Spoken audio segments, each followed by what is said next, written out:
소장님께서는 지금 김승조 대표님께서 뭐 여의도라든지 분양 상황에 대해서 설명을 주신 것 같은데 분양 시장 어떻게 지금 좀 진단을 하고 계세요?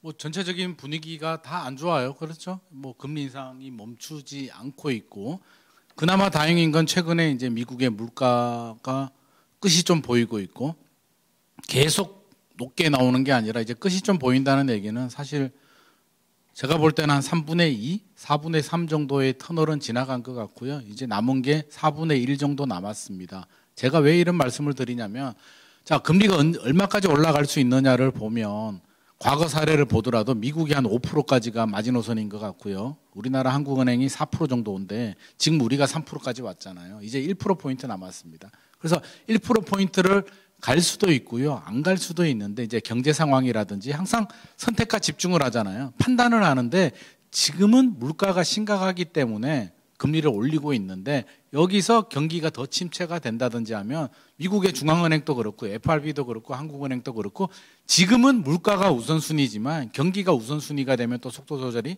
생각처럼 1%가 안 올라갈 수도 있는데 우리는 항상 리스크 관리를 해야 되니까 1%포인트 정도는 더 올라갈 수 있겠다 정도 생각을 해야 되는데 그 시점이 제가 볼 때는 내년 2023년 한 상반기 되면 거의 목표 달성이 될 것 같아요. 그 이상 올라가게 되면 사실 미국도 햄버거 값이 뭐 3배 올랐다고 지금 난리가 나는데 그 이상은 힘들 것 같고요. 그렇게 본다면 이제 얼마 남지 않았습니다. 금리 인상의 불확실성이 제거가 되면 물론 많이 올랐죠. 그동안에 주택 가격이 많이 올랐기 때문에 어느 정도의 조정기는 지나가야 되고요. 또 바닥의 시그널이 여러 가지 시그널들이 올 수도 있는데 분양 시장을 바라보면 일단 뭐 금리 부담이라든지 투자 수요가 사실 우리 뉴스 언론을 보면 저는 언론도 조금 문제는 있다라고 봐요. 집값 오를 때는 막 난리가 납니다. 집값 오른다라고 막 물론 뭐 클릭수를 올려야 되니까 이해는 되지만 또 내릴 때는 내린다고 막 클릭 막 자극적인 뉴스가 나오다 보니까 그 뉴스를 바라보는 우리 수요자들은 굉장한 피로감을 느끼고요. 완전 극과 극이 왔다 갔다 하거든요. 근데 김성조 대표님 말씀하신 것처럼 좀 냉정하게 보자면 물론 어려운 시기는 맞지만 모든 시장이 다 죽지도 않았고요. 둔촌주공 앞서서 뭐 발표했지만 사실 저는 둔촌주공이 실패하지 않으리라고 보거든요. 둔촌주공이 미분양 나면 아마 투자 심리적으로 본다면 거의 붕괴 수준이 올 겁니다. 둔촌주공도 안 되면 그 가격에 전용 84가 지금 13억이잖아요. 그게 비싼가요? 경기도 광교 신도시도 그거보다 비싼데 올림픽 선수촌 바로 옆에 있는 둔촌주공이 13억은 전 말도 안 되는 가격이라고 보는데 2025년 입주예요.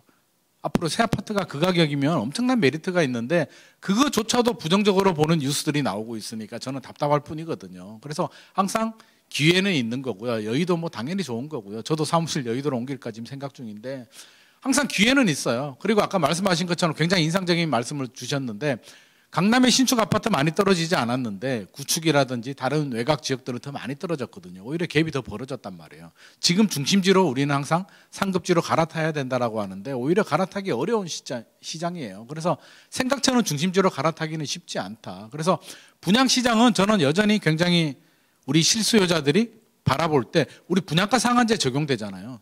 둔촌주공만 보더라도 주변 시세 대비 굉장히 저렴합니다. 그래서 분양시장은 일단 분양가 자체가 굉장히 메리트가 있다. 우리 시장 경제에 맡기면 분양가가 더 올라가야 돼요. 근데 강제로 눌러주기 때문에 가격적인 메리트 그리고 새 아파트 선호도를 따져본다면 분양시장은 여전히 유망하고 우리가 여전히 문을 두들겨야 되는 지역이다. 앞으로 상기 신도시라든지 계속 나올 겁니다. 그래서 분양시장만큼은 저는 소위 말해서 쫄지 말고 좀 청약의 문을 좀 두들겨도 좋겠다라는 말씀을 드리고요. 물론 뭐 리스크 관리가 안 되는 분들, 대출이 도저히 못 받는 분들, 대출이자 감당이 안 되는 분들, 주택수가 굉장히 많은 분들이야 리스크 관리를 해야겠지만 실수요자들은 분양시장만큼은 좀 노크를 좀 하시는 게 좋을 것 같고 주택시장이 더 침체가 된다면 기존 주택들, 고점 대비 한 30% 이상 많이 떨어진 주택들은 좀 우리가 관심을 가지고 투자를 해도 좋겠지만 아직은 그런 시장이 아니기 때문에 지금은 분양가 상한제가 적용되는 서울이나 수도권 중심지 지역들 분양시장을 좀 눈여겨보셔도 좋을 것 같습니다.